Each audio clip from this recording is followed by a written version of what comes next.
Hello everyone, welcome back to my channel.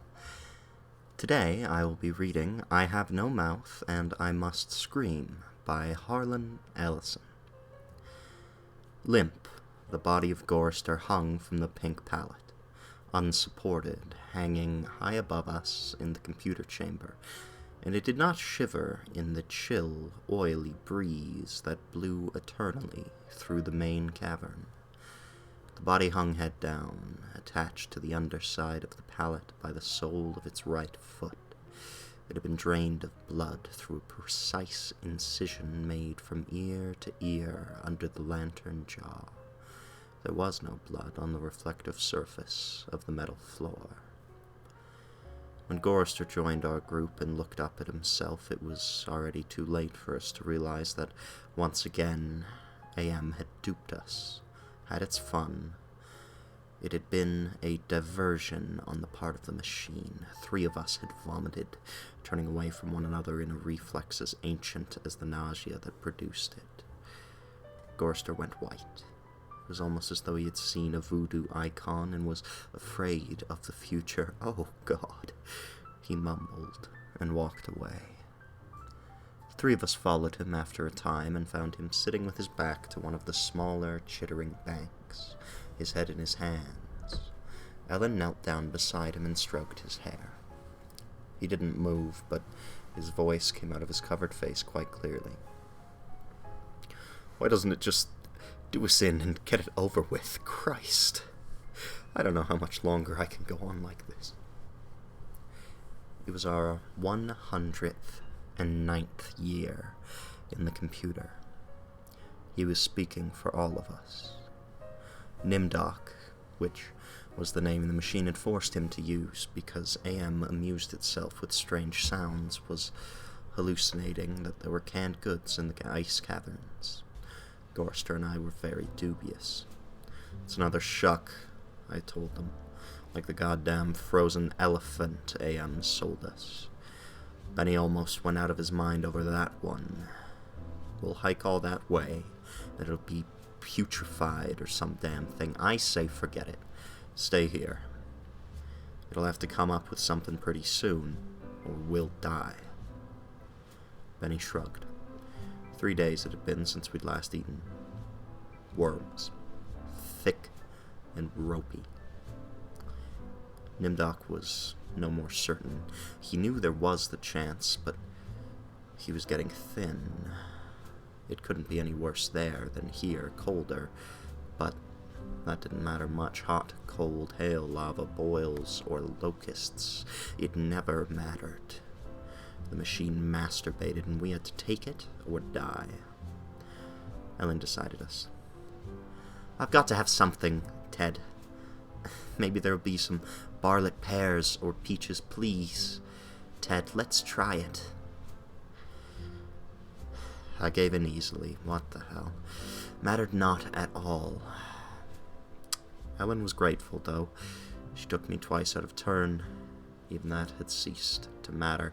She never came, so why bother? But the machine giggled every time we did it. Loud. Up there, back there, all around us, he snickered. It snickered. Most of the time I thought of AM as it, without a soul. But the rest of the time I thought of it as him, in the masculine, the paternal, the patriarchal, for he is a jealous people. Him. It. God as Daddy the deranged. We left on a Thursday. The machine always kept us up to date on the date. The passage of time was important. Not to us, sure as hell, but to him, it. AM. Thursday. Thanks. Nimdoc and Gorster carried Ellen for a while, their hands locked to their own in each other's wrists, a seat. Benny and I walked before and after, just to make sure that if anything happened, it would catch one of us, and at least Ellen would be safe. Fat chance. Safe. Didn't matter. It was only 100 miles or so to the ice caverns, and the second day, when we were Lying out under the blistering sun thing he had materialized, he sent down some mana. Tasted like boiled boar urine. We ate it. On the third day, we passed through a valley of obsolescence, filled with rusting carcasses of ancient computer banks. AM had been as ruthless with its own life as it was with ours. It was a mark of his personality. It strove for perfection, whether it was a matter of killing off unproductive elements in his own world-filling bulk, or perfecting methods for torturing us. AM was as thorough as those who had invented him, long gone to dust. Could ever have hoped. There was light filtering from above, and we realized we must be very near the surface, but we didn't try to crawl up to see. There was virtually nothing out there, had been nothing that could be considered anything for over 100 years. Only the blasted skin of what had once been the home of billions. Now there were only 5 of us down here inside, alone with AM. I heard Ellen saying frantically, "No, Benny, don't. Come on, Benny, don't, please." Then I realized I had been hearing Benny murmuring under his breath for several minutes. He was saying, "I'm gonna get out, I'm gonna get out, I'm gonna get out," over and over. His monkey-like face was crumpled up in an expression of beatific delight and sadness, all at the same time. The radiation scars AM had given him during the festival were drawn down into a mass of pink-white puckerings, and his features seemed to work independently of one another. Perhaps Benny was the luckiest of the 5 of us. He had gone stark, staring mad many years before. But even though we could call AM any damned thing we liked, could think the foulest thoughts of fused memory banks and corroded base plates, of burnt-out circuits and shattered control bubbles, the machine would not tolerate our trying to escape. Benny leaped away from me as I made a grab for him. He scrambled up the face of a smaller memory cube, tilted on its side and filled with rotted components. He squatted there for a moment, looking like the chimpanzee AM had intended him to resemble. Then he leapt high, caught a trailing beam of pitted and corroded metal, and went up it hand over hand like an animal till he was on a girdered ledge 20 feet above us. "Oh, Ted, Nimdog, please. Help him. Get him down before—" She cut off. Tears began to stand in her eyes. She moved her hands aimlessly. It was too late. None of us wanted to be near him when whatever was going to happen happened. And besides, we all saw through her concern. When AM had altered Benny during the machine's utterly irrational, hysterical phase, it was not merely Benny's face the computer had made it like a giant ape's. He was big in the privates. She loved that. She serviced us as a matter of course, but she loved it from him. Oh, Ellen, pedestal, Ellen, pristine, pure Ellen. Oh, Ellen, the clean. Scum filth. Gorster slapped her. She slumped down, staring up at poor loony Benny, and she cried. It was her big defense, crying. We'd gotten used to it 75 years earlier. Gorster kicked her in the side. Then the sound began. It was light, that sound and half light, something that began to glow from Benny's eyes and pulse with growing loudness, dim sonorities that grew more gigantic and brighter as the light sound increased in tempo. It must have been painful, and the pain must have been increasing with the boldness of the light, the rising volume of the sound, for Benny began to mew like a wounded animal. At first softly when the light was dim and the sound was muted, then louder as his shoulders hunched together, his back humped as though he was trying to get away from it. His hands folded across his chest like a chipmunk's, his head tilted to the side, the sad little monkey face pinched in anguish. Then he began to howl, as the sound coming from his eyes grew louder, louder, and louder. I slapped the sides of my head with my hands, but I couldn't shut it out. It cut through easily. The pain shivered through my flesh like tin foil on a tooth. And Benny was suddenly pulled erect. On the girder he stood up, jerked to his feet like a puppet. The light was now pulsing out of his eyes in two great round beams. The sound crawled up and up some incomprehensible scale, and then he fell forwards, straight down, and hit the plate steel floor with a crash.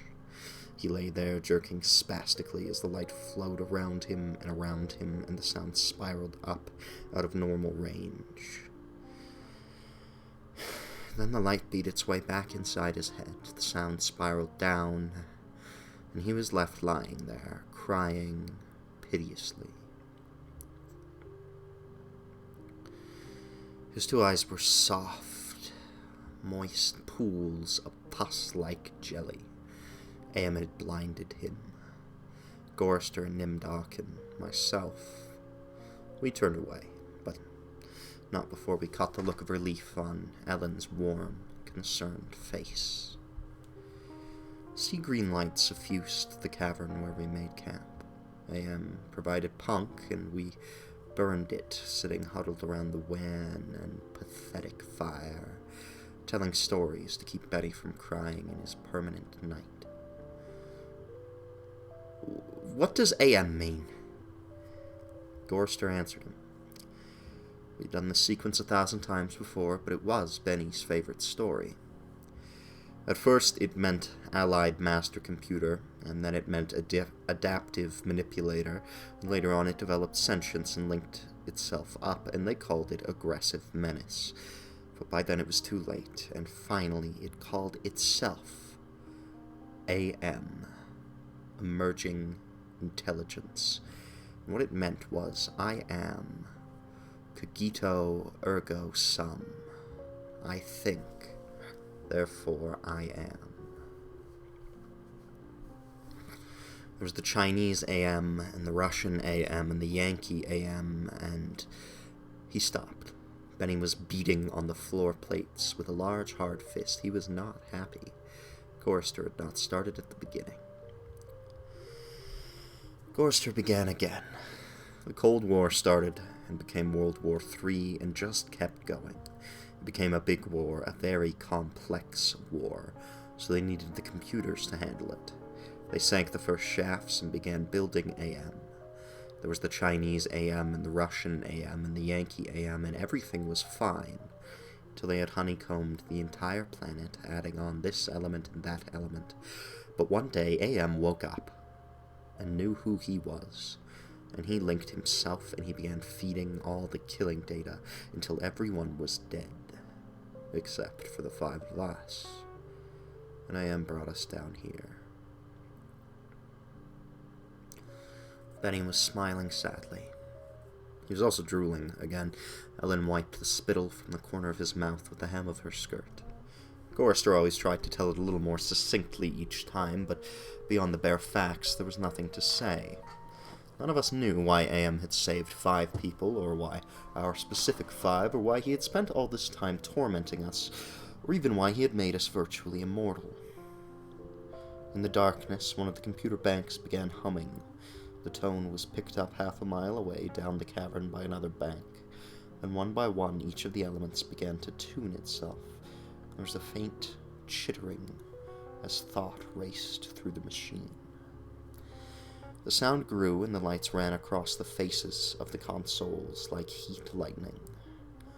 The sound spiraled up till it sounded like a million metallic insects, angry, menacing. "What is it?" Ellen cried. There was terror in her voice. She hadn't become accustomed to it even now. "It's going to be bad this time," Nimdoc said. He's going to speak, Gorster said. I know it. Let's get the hell out of here, I said, suddenly getting to my feet. No, Ted, sit down. What if he's got pits out there or something else? We can't see. It's too dark. Gorster said it with resignation. And we heard, I don't know, something moving towards us in the darkness. Huge, shambling, hairy, moist. It came towards us. We couldn't even see it, but there was the ponderous impression of bulk heaving itself toward us. A great weight was coming at us out of the darkness, and it was more a sense of pressure, of air forcing itself into a limited space, expanding the invisible walls of a sphere. Benny began to whimper. Nimdok's lower lip trembled, and he bit it hard, trying to stop it. Ellen slid across the metal floor to Gorster and huddled into him. There was the smell of matted, wet fur in the cavern. There was the smell of charred wood. There was the smell of dusty velvet. There was the smell of rotting orchids. There was the smell of sour milk. There was the smell of sulfur, of rancid butter, of oil slick, of grease, of chalk dust, of human scalps. Am was keying us. He was tickling us. There was the smell of... I heard myself shriek, and the hinges of my jaw ached. I scuttled across the floor, across the cold metal with its endless lines of rivets on my hands and knees, the smell gagging me, filling my head with a thunderous pain that sent me away in horror. I fled like a cockroach across the floor and out into the darkness. That something moving inexorably after me. The others were still back there, gathered around the firelight, laughing. Their hysterical choir of insane giggles rising up into the darkness like thick, many-colored wood smoke. I went away quickly and hid. How many hours it may have been, how many days, or even years, they never told me. Ellen chided me for sulking, and Nimdok tried to persuade me it had only been a nervous reflex on their part. The laughing. But I knew it wasn't. I knew it wasn't the relief a soldier feels when the bullet hits the man next to him. I knew it wasn't a reflex. They hated me. They were surely against me, and AM could even sense this hatred, and made it worse for me because of the depth of their hatred. We'd been kept alive, rejuvenated, made to constantly at the age we had been when AM had brought us below. And they hated me because I was the youngest, and the one AM had affected least of all. I knew, God, how I knew the bastards, and that dirty bitch, Ellen. Benny had been a brilliant theorist, a college professor. Now, he was little more than a semi-human, semi-simian. He had been handsome. The machine had ruined that. He had been lucid. The machine had driven him mad. He had been gay, and the machine had given him an organ fit for a horse. AM had done a job on Benny. Gorster had been a worrier. He was a Connie, a conscientious objector. He was a peace marcher. He was a planner, a doer, a looker ahead. AM had turned him into a shoulder shrugger, had made him a little dead in his concern. AM had robbed him. Nimdok went off in the darkness by himself for long times. I don't know what it was he did out there. AM never let us know. But whatever it was, Nimdok always came back white, drained of blood, shaking. AM had hit him hard in a special way, even if we didn't know quite how. And Ellen, that douchebag, AM had left her alone, made her more of a slut than she had ever been. All her talk of sweetness and light, all her memories of true love, all the lies she wanted us to believe, that she had been a virgin only twice removed before AM grabbed her and brought her down here with us. No. AM had given her pleasure, even if she had said it wasn't nice to do. I was the only one still sane and whole, really. AM had not tampered with my mind, not at all. I only had to suffer what he visited down on us, all the delusions, all the nightmares, the torments, but those scum, All 4 of them, they were lined and arrayed against me. If I hadn't had to stand them off all the time, be on my guard against them all the time, I might have found it easier to combat AM. At which point it passed, and I began crying. Oh, sweet Jesus, sweet Jesus. If there ever was a Jesus, and if there is a God, please, please, please, let us out of here, or kill us. Because at that moment, I think I realized completely that I was able to verbalize it. AM was intent on keeping us in his belly forever, twisting and torturing us forever. The machine hated us as no sentient creature had ever hated before, and we were helpless. It also became hideously clear. If there was a sweet Jesus, and if there was a God, the God was AM. The hurricane hit us with the force of a glacier thundering into the sea. It was a palpable presence, winds that tore at us, flinging us back the way we had come, down the twisting, computer-lined corridors of the dark way. Ellen screamed as she was lifted and hurled face forward into a screaming shoal of machines, their individual voices strident as bats in flight. She could not even fall. The howling wind kept her aloft, buffeted her, bounced her, tossed her back and down and away from us, out of sight suddenly as she was swirled around a bend in the dark way. Her face had been bloody, her eyes closed. None of us could get to her. We clung tenaciously to whatever outcropping we had reached, Benny wedged in between 2 great crackle finish cabinets, Nimdoc with fingers claw-formed over a railing, circling a catwalk 40 feet above us. Gorster plastered upside down against a wall niche formed by 2 great machines, with glass-faced dials that swung back and forth between red and yellow lines whose meanings we could not even fathom. Sliding across the deck plates, the tips of my fingers had been ripped away. I was trembling, shuddering, rocking, as the wind beat at me, whipped at me, screamed down out of nowhere at me, and pulled me free from one sliver-thin opening in the plates to the next. My mind was a roiling, tinkling, chittering softness of brain parts that expanded and contracted in quivering frenzy. The wind was the scream of a great mad bird as it flapped its immense wings. And then, we were all lifted and hurled away from there, down back the way we had come, around a bend into a dark way we had never explored, over terrain that was ruined and filled with broken glass and rotting cables and rusted metal, and far away, farther than any of us had ever been. Trailing along miles behind Ellen, I could see her every now and then, crashing into metal walls and surging on, with all of us screaming in the freezing, thunderous hurricane wind that would never end, and then suddenly it stopped, and we fell. We'd been in flight for an endless time. I thought it might have been weeks. We fell and hit, and I went through red and gray and black and heard myself moaning. Not dead. AM went into my mind. He walked smoothly here and there, and looked with interest at all the pockmarks he had created in 109 years.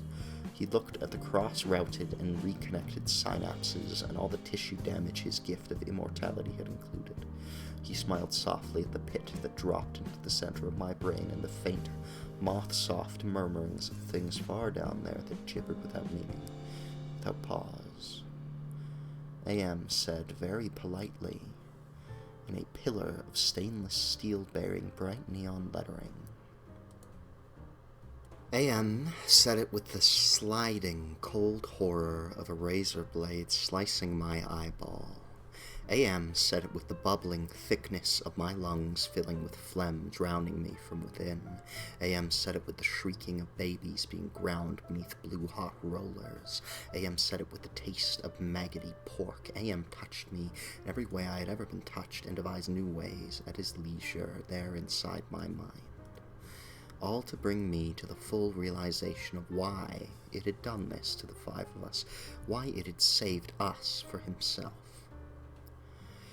We had given AM sentience. inadvertently, of course, but sentience nonetheless. But it had been trapped. AM wasn't God. He was a machine. We had created him to think.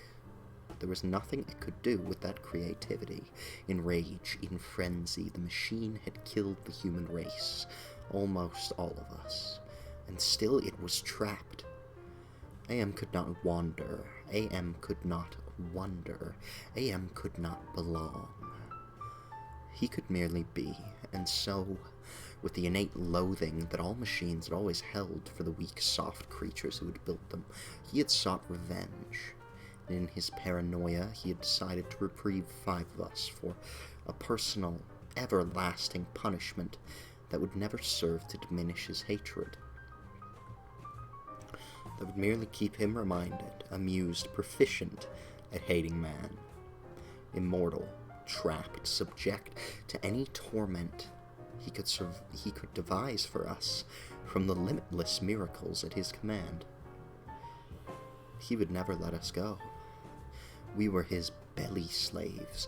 We were all he had to do with his forever time. We would be forever with him, with the cavern-filling bulk of the creature machine, with the all-mind, soulless world he had become. He was earth, and we were the fruit of that earth, and though he had eaten us, he would never digest us. We could not die.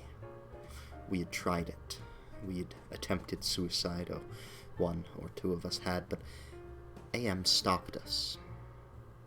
I suppose we'd wanted to be stopped. Don't ask why. I never did. More than 1,000,000 times a day, perhaps once, we might be able to sneak a death past him. Immortal, yes, but not indestructible.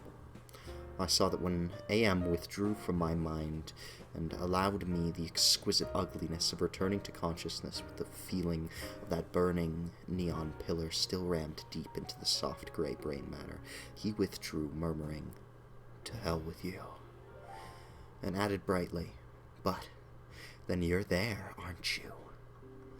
The hurricane had, indeed, precisely been caused by a great mad bird as it flapped its immense wings.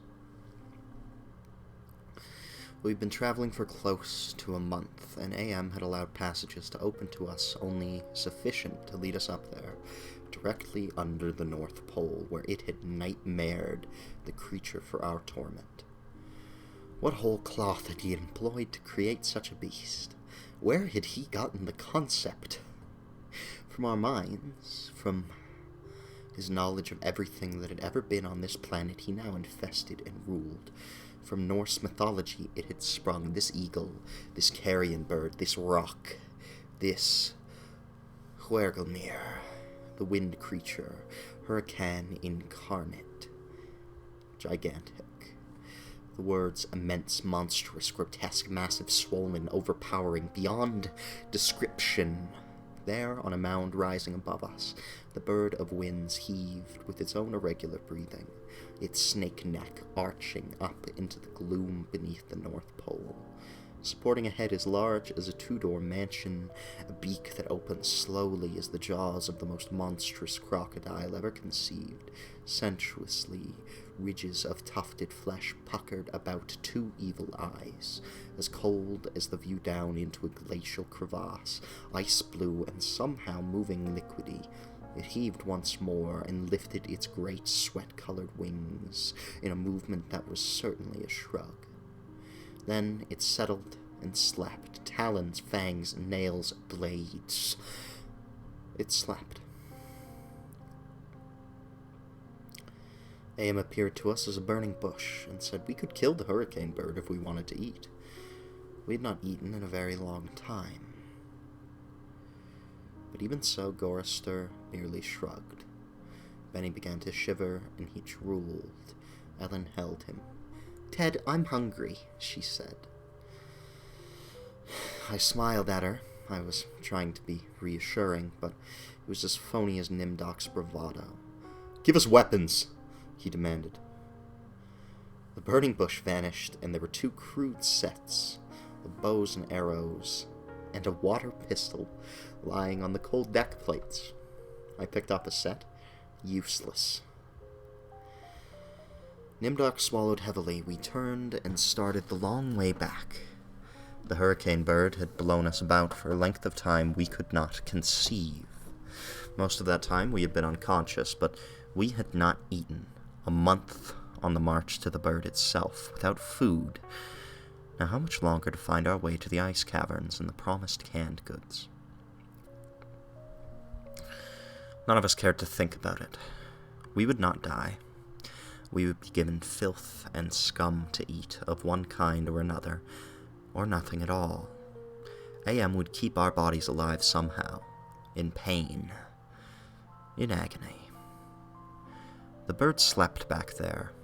For how long it didn't matter. When AM was tired of its being there, it would vanish. But all that meat, all that tender meat.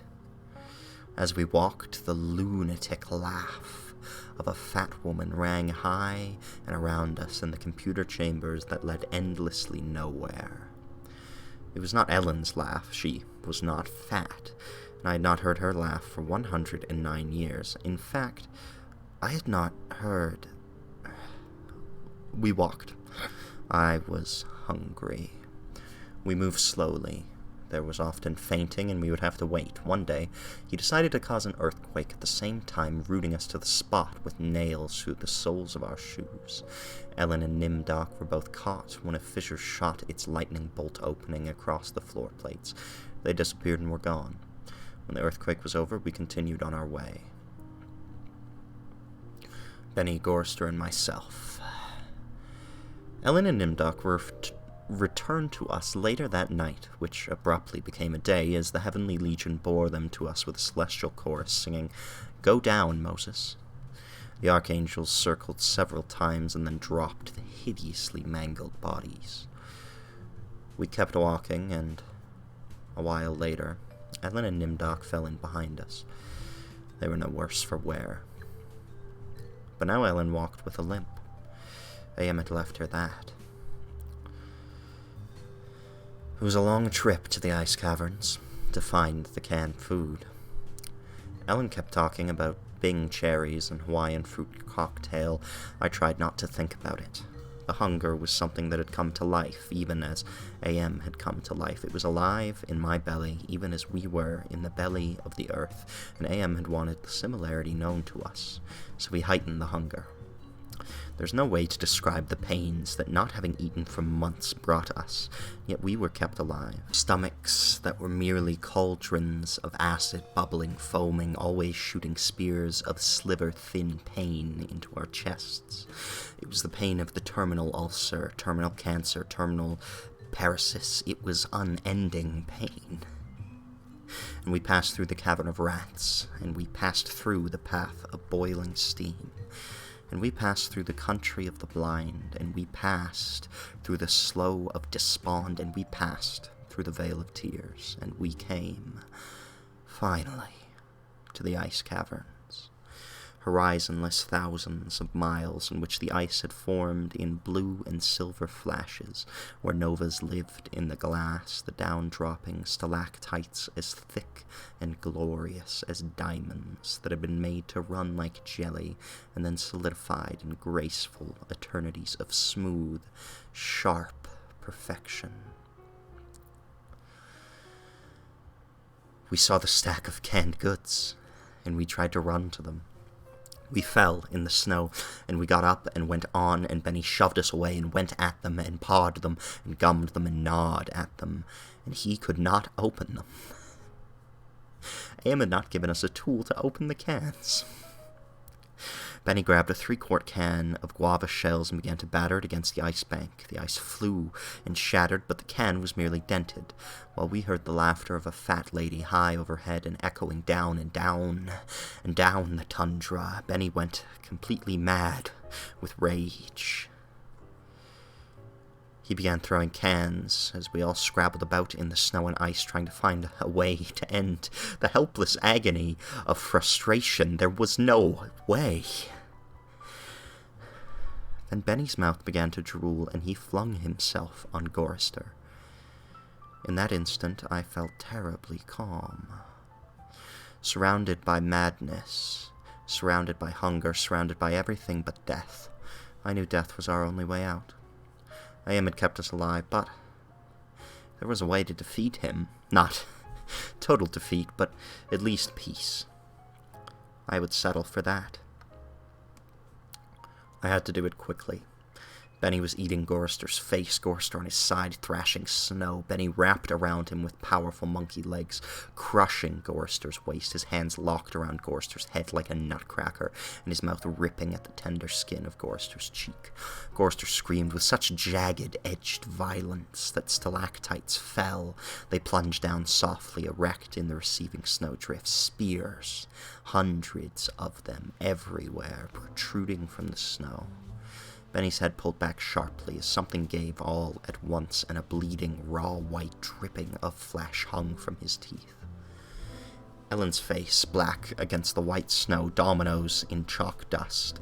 Nimdoc with no expression but eyes, all eyes. Gorrister, half-conscious. Benny now an animal. I knew AM would let him play. Gorrister would not die, but Benny would fill his stomach. I turned half to my right and drew a huge ice spear from the snow. All in an instant, I drove the great ice point ahead of me like a battering ram braced against my right thigh. It struck Benny on the right side, just under the rib cage, and drove upward through his stomach and broke inside him.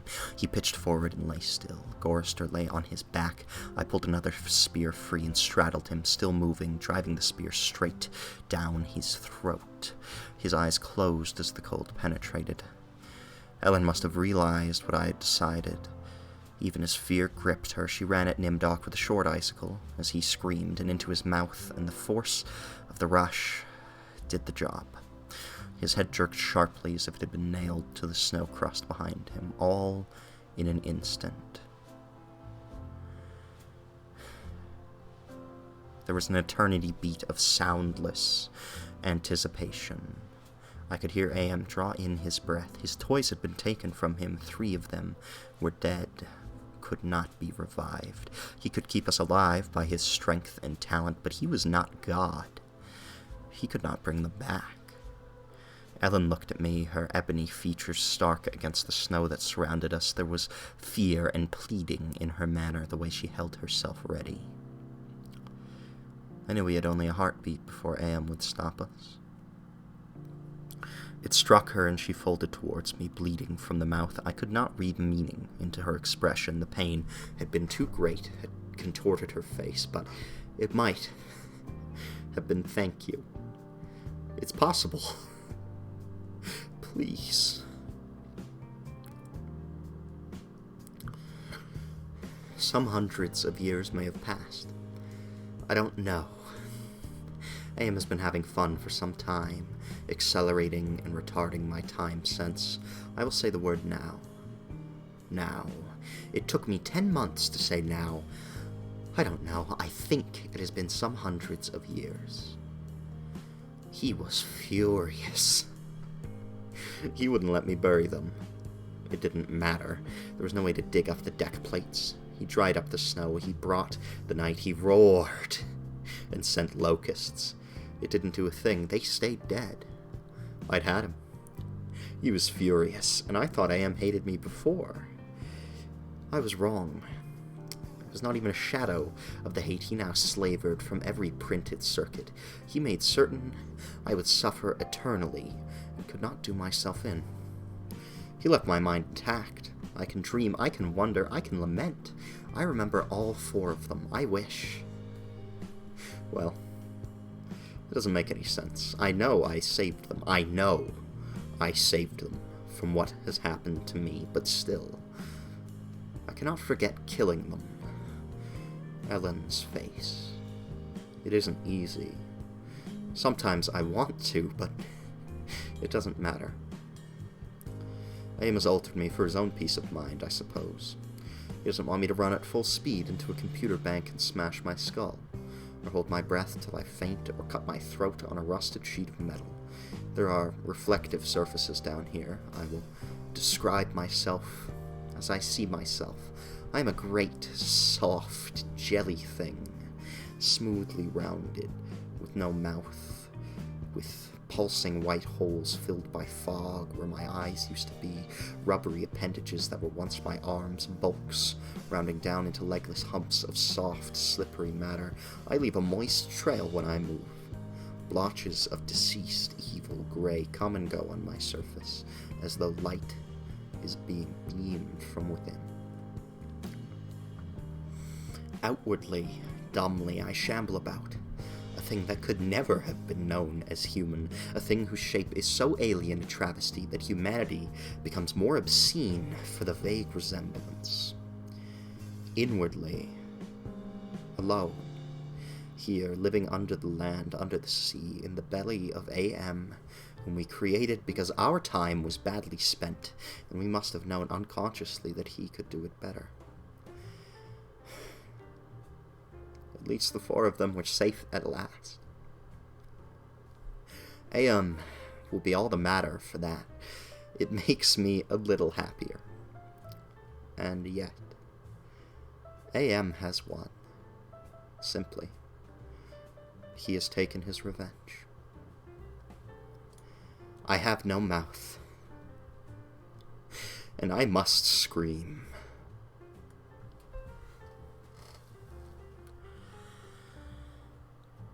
And there we have it. That was I Have No Mouth and I Must Scream by Harlan Ellison. A rather depressing tale, obviously not intended for warm thoughts, but an interesting one. It was written in March, published, in March of 1967, right smack in the middle of the Cold War, which, obviously, a very trying time for everybody. Luckily, the future written in the story did not come to pass. At least not that we know of. Who knows? We could all be in some horrific simulation at this very moment. But probably not.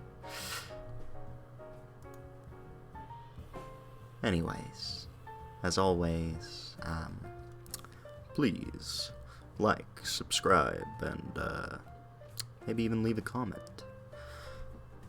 And if you wish, an email that you could send scripts or things that you wanted to hear read is in the description. Thank you all very much for listening, especially here to the end. Have a very good day, or night, whatever it may be, but goodbye for now.